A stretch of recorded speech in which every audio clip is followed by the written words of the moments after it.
हर हर महादेव। दोस्तों, स्वागत है आप सभी का शिव पुराण श्रृंखला के तीसरे भाग में। पिछले अध्याय में हमने देखा कि किस प्रकार भगवान शिव और माता सती का दिव्य विवाह संपन्न हुआ। आज हम सुनेंगे माता सती का त्याग और उनका पुनर्जन्म। माता सती दक्ष प्रजापति की पुत्री थी। विवाह के बाद वे कैलाश पर भगवान शिव के साथ आनंदमय जीवन व्यतीत करने लगी। लेकिन दक्ष के मन में शिव जी के प्रति अहंकार और घृणा बनी रही। समय बीता और एक दिन दक्ष के एक विशाल यज्ञ का आयोजन किया गया।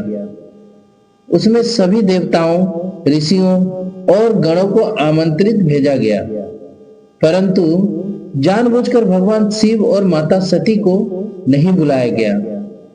जब माता सती ने अन्य देवियों से सुना कि उनके पिता के यहाँ एक भव्य यज्ञ हो रहा है, तो उनके मन में इच्छा हुई कि वे अपने मायके जाएं। भगवान शिव ने उन्हें समझाया, सती, जिन लोगों ने हमें आमंत्रित तक नहीं किया, वहां जाना उचित नहीं है। लेकिन माता सती के हृदय पिता के प्रति स्नेह से भर गया और वे अपने गणों के साथ यज्ञ में पहुंच गई। यज्ञ स्थल पर पहुंचकर माता सती ने देखा कि सभी देवताओं के लिए आसन और सम्मान की व्यवस्था है, परंतु शिव जी के लिए ना तो कोई आसन था, ना कोई आदर। उनके हृदय में पीड़ा भर गई। माता सती ने अपने पिता दक्ष से कहा, पिताश्री, आपने समस्त देवताओं का सम्मान किया, परंतु शिव जैसे विश्वनाथ का अपमान क्यों? क्या वे देवों के देव भी देव नहीं? आप अहंकार में अंधे हो गए हैं। दक्ष ने क्रोध और कटु वचनों से शिव जी का अपमान किया। यह सुनकर माता सती का हृदय अग्नि समान जल उठा। उन्होंने निश्चय किया कि ऐसे पिता की पुत्री कहलाना भी अपमान है, जिसने उनके पति का निरादर किया है। माता सती ने वहां सभी देवताओं और ऋषियों के सामने संकल्प लिया और कहा, मैं ऐसे शरीर को अब और धारण नहीं कर सकती जो किसी अपमानित संबंध से जुड़ा हो। मैं इस देह का त्याग करती हूँ। और फिर उन्होंने योगाग्नि से अपने शरीर का त्याग कर दिया। संपूर्ण यज्ञ स्थल शोक और भय से भर गया। देवता कांप उठे, आकाश हिलने लगा और माता सती का शरीर वही भस्म हो गया। जब यह समाचार कैलाश पहुंचा तो भगवान शिव का क्रोध भयानक रूप से प्रकट हुआ। उन्होंने अपनी जटाओं से वीरभद्र और महाकाली को उत्पन्न किया और उन्हें आदेश दिया, दक्ष के यज्ञ का विध्वंस करो।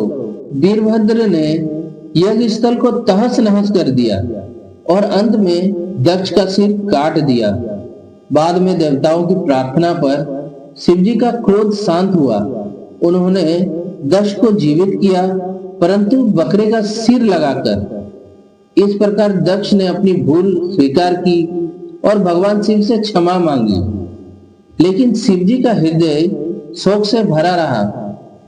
वे माता सती के वियोग में तांडव करने लगे। उनके दुख को देखकर संपूर्ण ब्रह्मांड कांप उठा। तभी भगवान विष्णु ने अपने सुदर्शन चक्र से माता सती के शरीर के अंग प्रत्यंग पृथ्वी पर गिरा दिए। जहां जहां माता सती के अंग गिरे, वहां शक्ति पीठों की स्थापना हुई। बाद में माता सती ने हिमालय और मैना देवी के घर पार्वती के रूप में पुनर्जन्म लिया। यहीं से आगे की कथा प्रारंभ होती है। माता पार्वती की तपस्या और पुनः भगवान शिव से उनका मिलन। तो दोस्तों, इस कथा से हमें ये सीख मिलती है, पहला, अहंकार का अंत निश्चित है। दक्ष ने अपने अहंकार में भगवान शिव का अपमान किया। परिणाम स्वरूप उसका यज्ञ नष्ट हुआ और उसे बकरी का सिर मिला। यह हमें सिखाता है कि अहंकार हमेशा विनाश की ओर ले जाता है। दूसरा, पति पत्नी के संबंध का सम्मान। माता सती ने अपने पति शिव का अपमान सहन नहीं किया और अपने शरीर का त्याग कर दिया। इससे हमें यह सीख मिलती है कि दाम्पत्य संबंध केवल सामाजिक नहीं बल्कि आध्यात्मिक और आत्मिक बंधन भी है।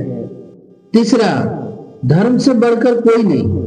माता सती ने पिता का पक्ष नहीं लिया बल्कि धर्म और सत्य का मार्ग चुना। इससे हमें शिक्षा मिलती है कि जब धर्म और रिश्ते के बीच चुनाव करना हो तो धर्म को ही चुनना चाहिए। चौथा, क्रोध का परिणाम भयंकर होता है। शिव जी के क्रोध से पूरा ब्रह्मांड कांप उठा। यह दिखाता है कि नियंत्रित क्रोध शक्ति है परंतु अनियंत्रित क्रोध विनाश का कारण बनता है। पांचवा, भक्ति और पुनर्जन्म की शक्ति। माता सती का पुनर्जन्म माता पार्वती के रूप में हुआ। इससे हमें यह सीख मिलती है कि सच्ची भक्ति और निष्ठा कभी नष्ट नहीं होती। जीवन भले ही समाप्त हो परंतु आत्मा पुनः शक्ति की ओर लौट आती है।